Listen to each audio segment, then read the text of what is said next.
Вітаю, мене звати Любомир Ференц і ми розпочинаємо інформаційний вечір на телеканалі АТR. І сьогодні ми будемо говорити про судову гілку влади, яка де-юре мала би бути незалежною у нашій країні. І у нашій студії ми вітаємо Романа Маселка, члена Громадської ради доброчесності, голову Ради громадського контролю при Національному антикорупційному бюро України. Доброго вечора, Романе. Доброго вечора. Отже, я сказав, де-юре вона б мала би бути незалежною. Так, це гілка влади, ми знаємо виконавчу, законодавчу і судову, так, які, в принципі, мають бути рівноцінними чи рівнозначними. Однак, на вашу думку, вона незалежна після 4 років, відколи відбулися події на Майдані? Часом називають взагалі судову реформу однією з найважливіших після цього, що сталося на Майдані. Я повністю погоджуюсь з останньою тезою про те, що судова реформа є однією з ключових. Чому? Тому що будь-яка держава, будь-який нормальний розвиток держави, в тому числі економічний, є неможливою без судової системи, до якої є довіра, яка продукує справедливі рішення і в якої можна отримати захист або підтвердження своїх прав. Чому економічно? Тому що жодні інвестори до нас не підуть, поки не буде захисту їх економічних прав. А те, що робили з інвесторами, ми знаємо. Стосовно незалежності, це дійсно, вона була, проблема виникла ще до Майдану, звісно. Всі знали, що судові рішення в нас, на них можна впливати, а в подальшому їх можна було просто банально купувати. І кожна влада під впливом міжнародних експертів, міжнародних організацій, начебто реформувала судову систему, але реформи зводилися в першу чергу до підпорядкування судової системи. До чого це призвело в підсумку? От, власне, Майдан показав всю жахливість і трагічність ситуації. Я як адвокат, який в часи Майдану ходив по судах і намагався абсолютно невинних людей виправдати, я бачив, що ти нічого не міг зробити, якщо була вказівка суддям, що треба засудити. І це дійсно було, і люди виходили і гинули на Майдані, власне, через Романе, у нас в народі є таке прислів'я, так? Закон як дишло. Знаєте, куди попхав, там і вийшло. Це досі так є? На жаль, через 4 роки, що ми маємо після Майдану, які ми дуже багато зусиль спрямували на те, щоб дійсно повернути судовій владі, зробити її, по-перше, владу, зробити незалежними. На жаль, зараз я вимушений констатувати, що це правило, про яке ви говорите, ця поговірка, вона все ще є дуже і дуже актуальною, на жаль. Цього тижня, так, напередодні довгих свят, 8-9 числа, які є офіційно вихідними днями у нашій країні, президент України Петро Порошенко в інтерв'ю газеті Financial Times, так, дуже впливовому виданню економічному, міжнародному, який багато читають і на якого дуже багато посилаються, зробив наступну заяву. Спроби донорів брати участь у призначеннях суддів шкодить суверенітету України. Вимоги Міжнародного валютного фонду і Венеціанської комісії, щоб міжнародні донори мали вплив на відбір кандидатів на посади суддів антикорупційного суду, порушують суверенітет України. Якщо хтось може уявити, що міжнародні донори будуть формувати українські суди, то це суперечить Конституції. Отже, фактично вперше лунає заява особи номер 1 нашої країни, так, щодо того, що міжнародні донори не мають пхатися у внутрішню політику і особливо призначення суддей, зокрема антикорупційного суду в Україні, бо це руйнує суверенітет України і суперечить Конституції, так, порушує суверенітет України, щоб бути дослівним. Отже, з юридичної точки зору, варто розтлумачити, що означає вплив на відбір кандидатів. Тобто це означає, що міжнародні донори будуть призначати людину, яка у свою чергу буде призначати суддю антикорупційного суду України. Вимушений сказати доволі грубо, що от ця фраза президента є маніпуляцією, можливо, навіть брехнею, можна сказати. Плюс вона суперечить тому, що він нам обіцяв, всім нам, стосовно судової реформи, яка має призвести до очищення оновлення судової влади і формування судових органів, до якого буде довіра, в першу чергу, в тому числі антикорупційний суд. Поясню відповідь на ваше питання. Про який суверенітет йдеться, про що, як міжнародні донори будуть там негативно впливати і шкодити суверенітету. Процес підбору суддів є дуже і дуже складний. Він складається, наскільки я не помиляю, 16 чи 17 етапів. І от десь посередині етапі, середня ланка етапів цих є проведення, тобто оцінка кандидата в суддю, оцінка його професійних якостей, доброчесності і рекомендація його призначити суддею. Після цього етапу йде ще етап подання. Вища рада правосуддя здійснює подання на такого суддю, і кінцевий етап – це указ президента. Так от, йдеться виключно про середній цей етап, коли Вища кваліфікаційна комісія суддів оцінює кандидатів на їх відповідність певним критеріям. Це проводиться співбесіда, це аналізуються документи. І от на тому етапі міжнародні експерти, міжнародні донори просять, вимагають, вже зараз майже вимагають, тому що вони мають, чесно кажучи, на це право, щоб ми на цьому етапі могли відсіяти недоброчесних і сказати, що от в нас є дані, які підтверджують, що цей кандидат швидше за все, є сумніви у його доброчесності, що він щось там не задекларував, що його статки не відповідають доходам, що він виносив якісь неправосудні рішення і тому подібне. Тому ми просимо його не призначати. Тобто донори максимум, на що хочуть мати вплив, це забанити, заветувати людей, яких є обґрунтований сумнів їхній доброчесності. Це жодним чином не впливає на те, що в кінцевому підсумку Вища рада правосуддя, де нема жодного іноземця, де нема донори, на які не мають жодного впливу, а потім президент призначив тих, кого вони хочуть. Єдине, на що це дійсно вплине, це, можливо, на суверенне право президента призначити негідника, недоброчесного або якогось напівзлочинця. От єдине, на що дійсно, якщо він хоче мати таке право, то це може перешкодити. Але що означає заява президента України Петра Порошенка, що в принципі в скорому часі нам антикорупційного суду не побачити, тому що за великим рахунком він говорить, мовляв, транші траншами, але ми тут самі будемо творити політику. Ні, швидше за все це говорить про інше, що антикорупційний суд все-таки буде, але буде такий, який не буде становити жодної загрози для топ-корупції.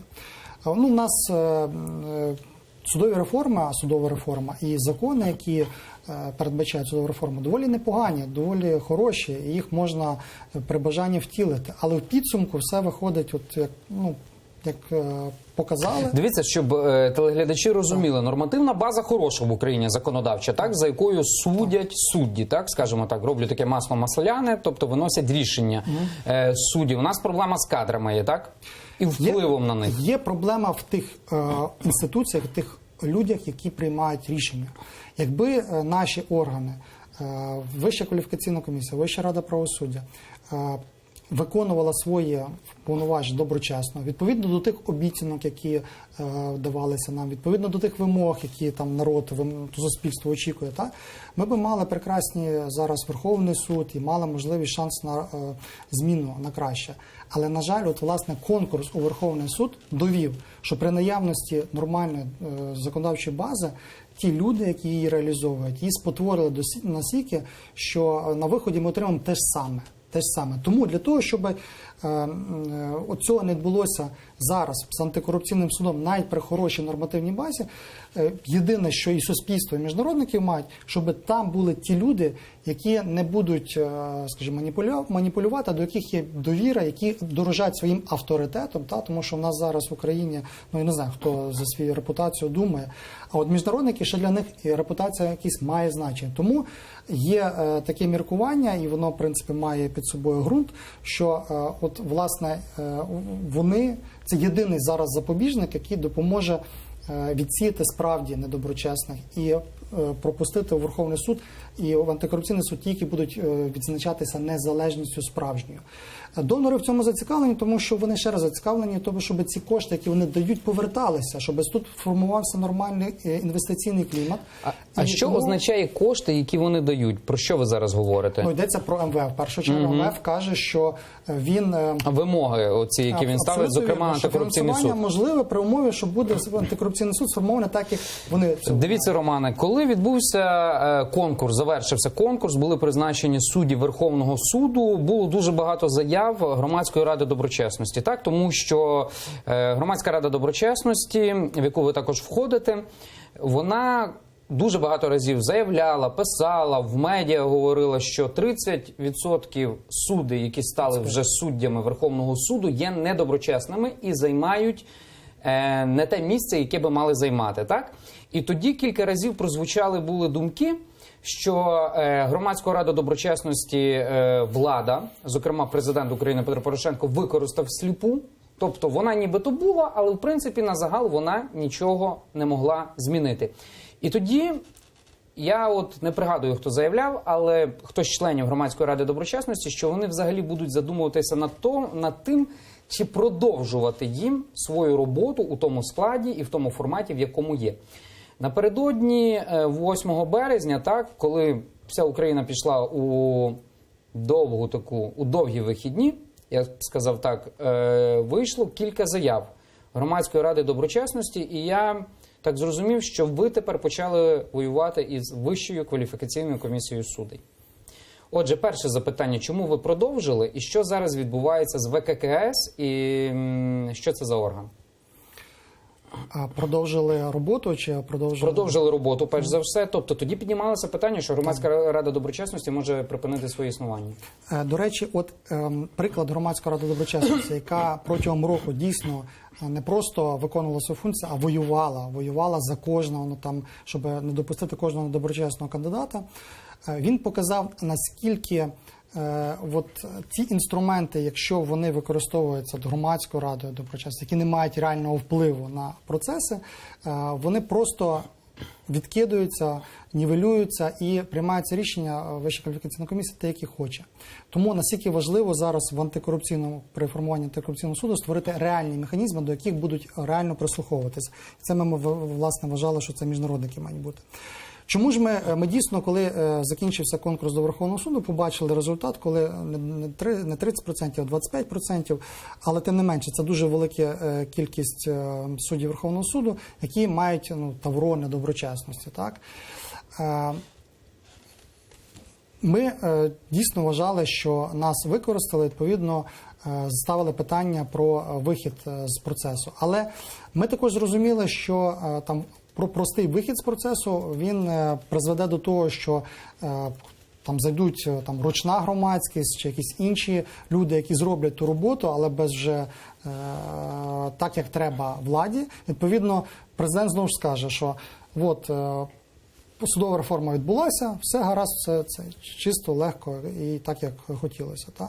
Тому ми вирішили все-таки продовжувати роботу і показувати суспільству, хто йде на ці конкурси, хто є серед суддів.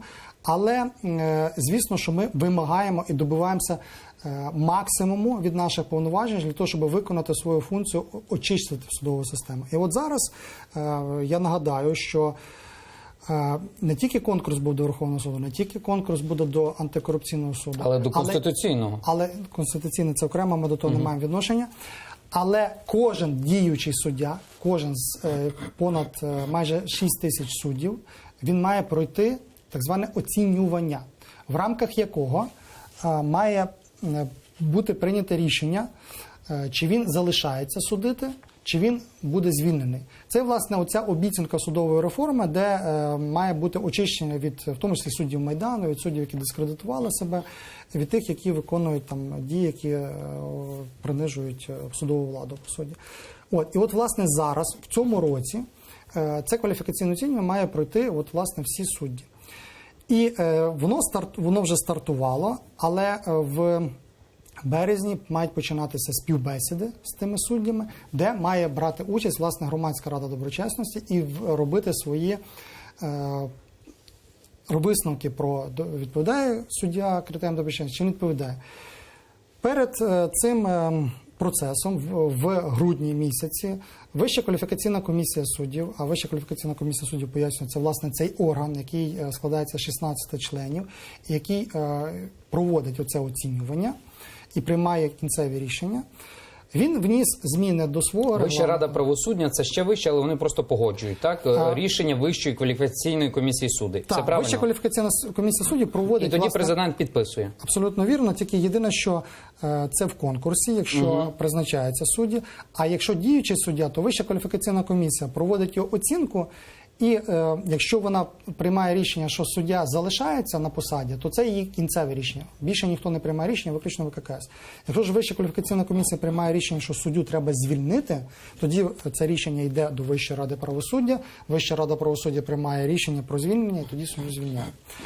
От, так от, Вища кваліфікаційна комісія суддів в грудні місяці внесла зміни до свого регламенту, яким по суті визначила, яким чином Громадській раді доброчесності приймати свої висновки, як вона має інформувати Вищу кваліфікаційну комісію і тому подібне, як ми маємо посилатися, які джерела використовуватися. І якщо проаналізувати ці рішення Вища кваліфікаційна комісія, то Громадська рада доброчесності, по суті, втрачає можливість дійсно винести негативні висновки стосовно суддів, в яких є однозначні сумніви в доброчесності. Більше того, у лютому місяці перед річницею Майдану Вища кваліфікаційна комісія прийняла рішення, що вона не буде враховувати негативні висновки Громадської ради доброчесності, якщо вони оцінюють дії суддів чи їх рішення, якщо під це рішення Громадської ради не підкладено рішення суду, що суддя щось там неправильно зробив, чи рішення Вищої ради правосуддя, що суддя щось неправильно зробив. Що це значить? Це значить, що, наприклад, 85% суддів Майдану, які успішно пройшли Вищу раду правосуддя, їх ніхто не звільнив. Єдиний шанс їх звільнити було це, власне, це оцінювання. Так от, тепер вони всі абсолютно спокійно пройдуть оцінювання, тому що немає вироку суду про їх звільнення, немає рішення Вищої ради правосуддя про їх звільнення. Отже, кваліфікаційне оцінювання вони спокійно пройдуть. І суддя Санін, який забороняв Майдан, суддя там Ластовка, який там зараз в суді Дніпровському суді того самого Шабудіна, суддя Аблов, який, скажімо, виніс рішення про розгін Майдану з 10 на 11 грудня. Всі вони спокійно пройдуть кваліфікаційну оцінювання. Ну, от дивіться, от зараз на екрані ви можете побачити, як працює ГРД і що тепер вимагає Вища кваліфікаційна комісія суддів від Громадської ради доброчесності. От мені найцікавіше, ГРД використовує дані з реєстрів журналістські розслідування. Так? Ну, я як людина, яка займалася близько 5 років журналістським розслідуванням, в принципі, більшість, ну, не більшість, всі сюжети базувалися на фактах, на документах, на свідченнях.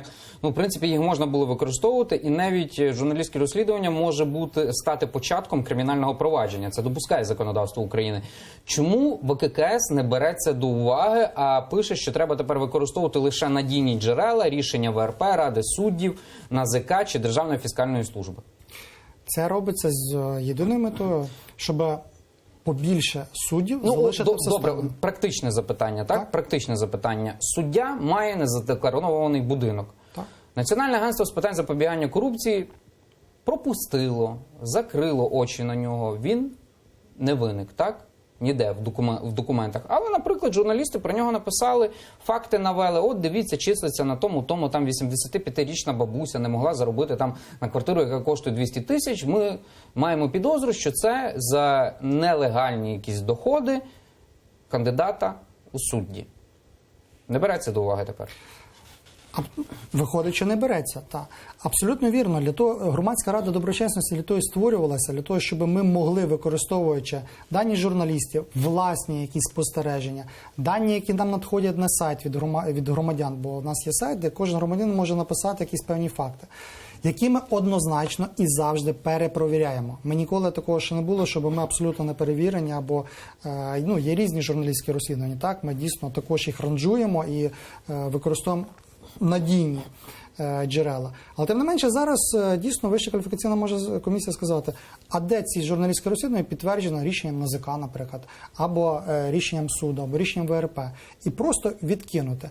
А те, як наші офіційні органи роблять перевірку, я можу, от буквально нещодавний приклад, правда, стосується прокурора. Ми виявили, що прокурор стверджував, що він купив під Києвом будинок точніше, купив земельну ділянку під Києвом і побудував будинок за 2 дні. Що є, відповідно, нереально і однозначно неправда. Ми перевірили, вияснили, що це неправда, що він купив готовий будинок. Ми надали всі документи, а КДКП сказала, кваліфікаційна дисциплінарна комісія прокуратури, а по документах він його побудував так. Все. Ми не маємо права використати інші джерела. Те саме буде по Вищій кваліфікаційній комісії. Це означає, що дійсно однозначні перевірені факти, вони будуть легко відкидати, а отже, то очищення, на яке очікувало суспільство і заради якого створилась громадська рада доброчесності, просто не відбудеться. Чесно кажучи, зараз мій прогноз на оце оцінювання дуже песимістичний. Який має розпочатися з 23 числа, так? Тобто ви вже нічого не можете зробити, так? Звісно, що ми наразі робимо. У нас проаналізована велика кількість суддів. Ми готові і вже затверджуємо, і вже скоро будуть з'являтися на сайті наші висновки про недоброчесність тих чи інших кандидатів. Але я прогнозую, що процентів, якщо 1, максимум 2% від усіх суддів буде звільнено, ну це, напевно, те, на що розраховує Вища кваліфікаційна комісія. І про це свідчать, до речі, і наступні факти. Минулого року проводився конкурс у Верховний суд. І співбесіди, от такі ж співбесіди проводилися от з квітня по липень. За той час було проведено 380 співбесід, судді проходили. Зараз за такий же ж період буде проведено 2800 співбесід. Просто фізично, якісно проаналізувати і зробити якісну оцінку судді просто неможливо. Це просто конвейер, який буде про людське око, що називається, щоб показати, що начебто ми щось робимо. А скільки суддів є на загальна кількість? 2800, так? Загалом зараз близько 5,5 тисяч суддів. І оці 5,5 тисяч суддів мають пройти отакий контроль Вищої кваліфікаційної комісії суддів при допомозі Громадської ради доброчесності. Так, ми, якщо чесно, розраховували, що це буде десь до 3 років, щоб якісно, це дійсно це величезний обсяг роботи. А який термін дається? Рік? Вони вирішили це протягом року зробити. Більше того, якщо це конвейер, який... Тобто це судді різних рівнів і різних судів юрисдикцій? Перша інстанція, апеляція і ті, які не пройшли конкурс до Верховного суду, всі вони будуть проходити кваліфікаційну оцінювання. Другий момент, якщо коли був конкурс до Верховного суду, то спершу здавали тести і практичне завдання. Так от на цьому етапі відсіялось 40% кандидатів. Реально досить велика сума. Кількість, але це давало... Зачекайте, тобто 40% суддей не знали законодавства, тому що тести і так далі, про це говорять, так? Це дійсно так, що тобто, це вони були не кваліфіковані. Так звана матеріальна частина, як кажуть, матчасть, так? Матчасть, так. І це дійсно було доволі високий показник, але це означало, що... Тобто, іншими словами, 40% суддей, які займали посади, які на даному етапі є суддями, вони є кваліфікаційно непридатні, скажімо так. Правильно я говорю? В принципі, профнепридатні. В принципі, так. Але вони зробили відповідні висновки з цього. Угу. І тепер, коли оці діючі судді проходять екзамени, то лише 0,2%, тобто це буквально одиниці, їх не здають. Що це свідчить? Що рівень тестів значно знизили. Для чого? Для того, щоб переважна більшість суддів залишились на своїх посадах. Цей момент, також враховуючи, що створюють такий конвейер, на якому неможливо буде належно оцінити суддю. Потім створили перешкоди для Громадської ради доброчесності своїми регламентами. Передбачили правило, що не враховується, там журналістські розслідування враховуються тільки рішення суду чи рішення Вищої ради правосуддя і офіційних органів.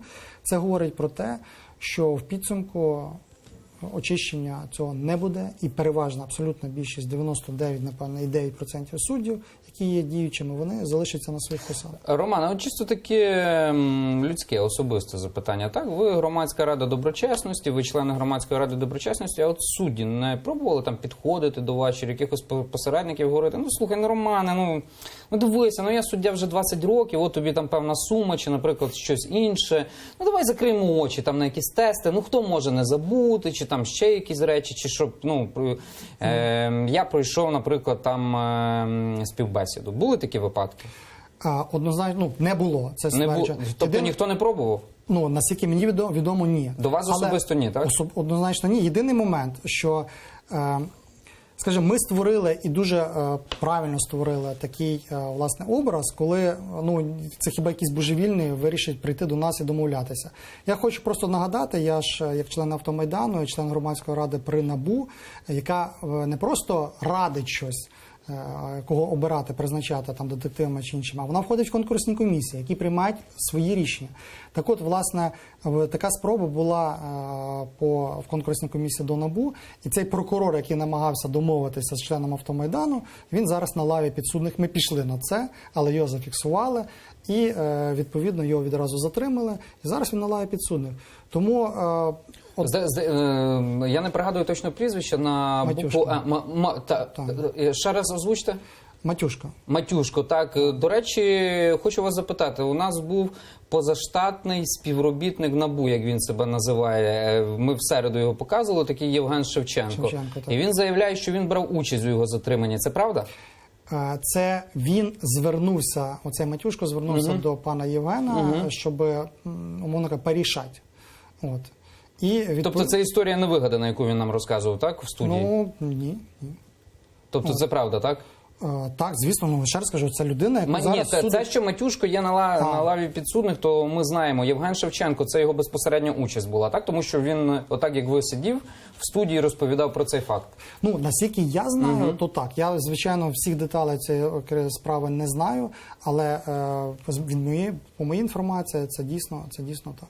Тобто прокурор там шукав якісь контакти, бо хотів це вирішити. І, відповідно, от таким чином... Дивіться, часто говорили, що запобіжником корупції у судовій системі можуть стати зарплати, так? На загал в нас люди, телеглядачі нашого каналу, вони ж не орієнтуються в зарплатах, так? Однак зарплати зараз у Вищій кваліфікаційній комісії суддів не є низькими, так? Озвучте їх, так? Ну, я думаю, що якщо ви зараз їх озвучите, то люди більш-менш будуть трохи шоковані, так? Так, дійсно, зараз у судовій владі одні з найвищих заробітних плат. Зокрема, члени Вищої кваліфікаційної комісії суддів отримують понад 220 тисяч гривень щомісяця. Тобто протягом року вони до 3 мільйонів отримують заробітні плати, офіційно, абсолютно зарплату. Так само отримують таку ж зарплату члени Вищої ради правосуддя. І таку ж зарплату, а й той вищу будуть отримувати. Ну, це чиста зарплата, а ми ще також говоримо премії, які можуть бути, нарахування, дорахування. Все правильно? Ну, так, це є... Просто дехто членів ВРП, він отримує до 500 000 в місяць, так? Ну, там були це донаховування за 2 місяці, наскільки я пригадую, це по пані Лесько було.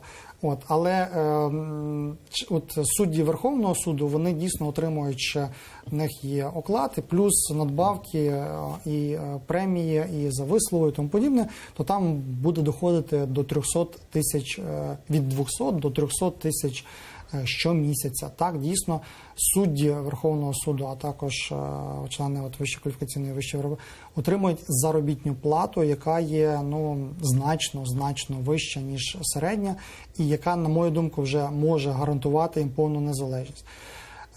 Єдине, я, до речі, прихильник, щоб така заробітна плата була. Єдине, що за таку заробітну плату вже суспільство може абсолютно нормально вимагати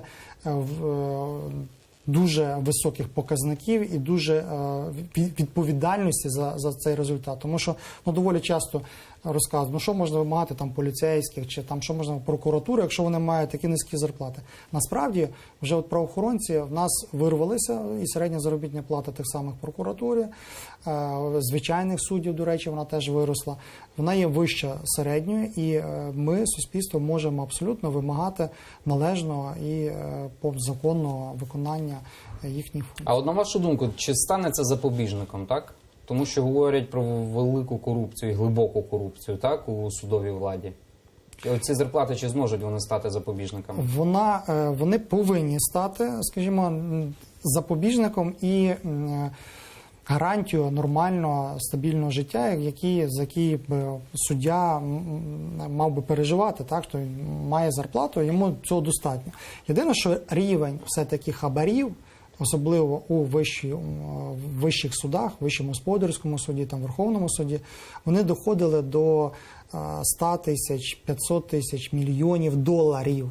Наприклад, відома ситуація, коли судять члена Вищої ради правосуддя, пана Гречківського, він зараз на лаві підсудних у Шевченківському суді, то там йдеться про хабар у розмірі 500 тисяч доларів. Відповідно, якщо казати про рівні хабарів, то вони все одно значно вищі, ніж ці 10 тисяч доларів, які вони отримують щомісяця. Та? Тому від топ-корупції воно, звичайно, не врятує. Врятує, напевне, перше, це те, що достойна зарплата, але також принцип невідворотності покарання. Якщо вони будуть розуміти, що їх можуть спіймати і за це й покарають, тоді це в комплексі буде гарантувати якусь незалежність від корупції. Зараз є хороші зарплати, але немає відповідальності. Чому нема? Тому що ті ж судді, які мають очистити судову систему, судова система має очищатися, але її очищують ті самі судді. А по-друге, немає того антикорупційного суду, який би був гарантією, що порішати не можна. Ви, як представник Громадської ради доброчесності, ви спілкуєтеся із донорами, так? Західними, час від часу? Ну, звісно, ми комунікацію ведемо, і якийсь зв'язок завжди є. І вони знають про ці всі проблеми і про вашу думку, так? Що вони говорять так неофіційно за великим рахунком? Там не треба озвучувати щось конкретне, а на загал, що вони думають про судову реформу в Україні? Ну, як показує практика, в нас судову реформу, реальну судову реформу підтримує два суб'єкти. Це суспільство, громадськість України, та звичайні люди, громадськість, засоби масової інформації і донори, міжнародні експерти, міжнародні організації. При цьому донори мають більший вплив, тому що вони кошти дають. Так? Якби не було їхньої підтримки, я думаю, що ми б не досягнули і навіть того, що зараз є.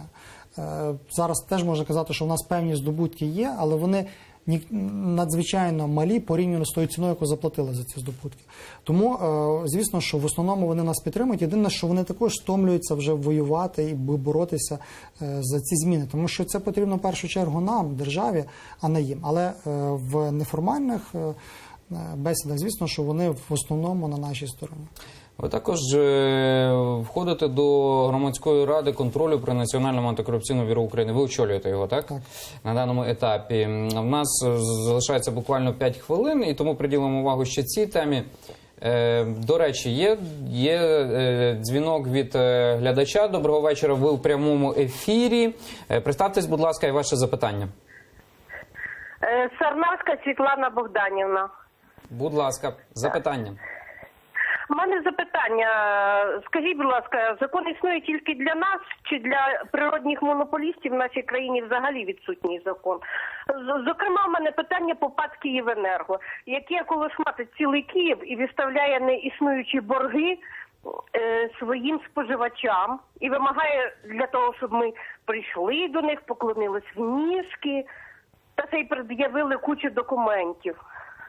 Хоча в них існує договір публічної оферти, і їм це нічого не потрібно. Дякуємо Конкретно за ваше запитання. Зрозуміло, можете прокоментувати, але я думаю, що це скоріше запитання не до Романа Маселка, а до Ріната Ахметова, так, який, здається, є власником «Київенерго».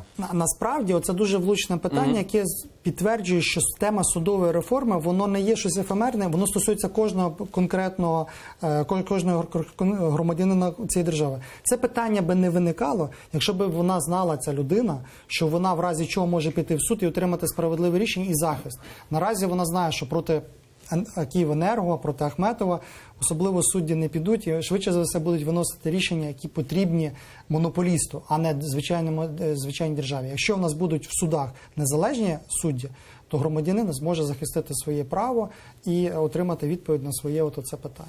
Отже, я розпочав на завершення нашої розмови про НАБУ. Час від часу політики з різних таборів, політичних сил, вони говорять, що, мовляв, робота НАБУ не є кваліфікованою, не є доброю, тому що дуже мало людей чи обрали їм запобіжний захід, чи вони пішли за грати, і все через непрофесійні дії працівників Національного антикорупційного бюро України. І, мовляв, судді, хоч би і хотіли, але не можуть винести іншого рішення, тому що недостатньо доказів. Я не буду стверджувати, що проблем в належної доказовій базі немає, вона є. Але я маю можливість порівнювати. Я працюю там, наприклад, з справами Майдану, я є адвокатом в інших справах, і можу сказати, що якість роботи НАБУ, детективів НАБУ, є на порядок вища.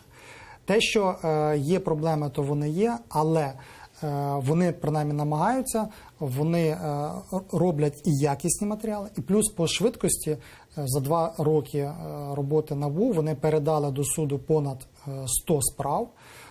І справа це не є звичайні, так? Це є там, де є кожен фігурант може наняти собі по 5-10 дуже якісних і дійсно професійних адвокатів. Тому в даному випадку я вважаю, що професійність НАБУ є вищою, ніж середня по інших правоохоронних органах. От ви сказали, що конкурс, так, співбесіди мають пройти понад 5,5 тисяч судей. Давайте стеоретизуємо, так, наприклад, якщо там 40% на першому етапі, тому що ми можемо аплікувати деякі дані, наприклад, на цей загальний конкурс, який відбудеться, так, на цю загальну співбесіду з суддями. Якщо, наприклад, 40% не проходять тесту, так, теоретично 30 чи 40 не проходять критеріїв доброчесності. В нас, давайте будемо більш-менш чи об'єктивними, чи суб'єктивними, хай буде 20% принаймні суддів у нас є хорошими, кваліфікованими людьми, доброчесними, які живуть на одну зарплату. Де взяти 80%? Це близько 4000 і 4500 судей. Вони є? Знаєте, от оця цифра 20%, до яких дійсно взагалі нема питань, напевно, десь приблизно відповідає дійсності. На жаль, то, що ви озвучили, такого не буде. Ми би прагнули такого, чесно кажучи. Але цього звідки не буде. би взяли? Як... Тепер стосовно звідки би взяли.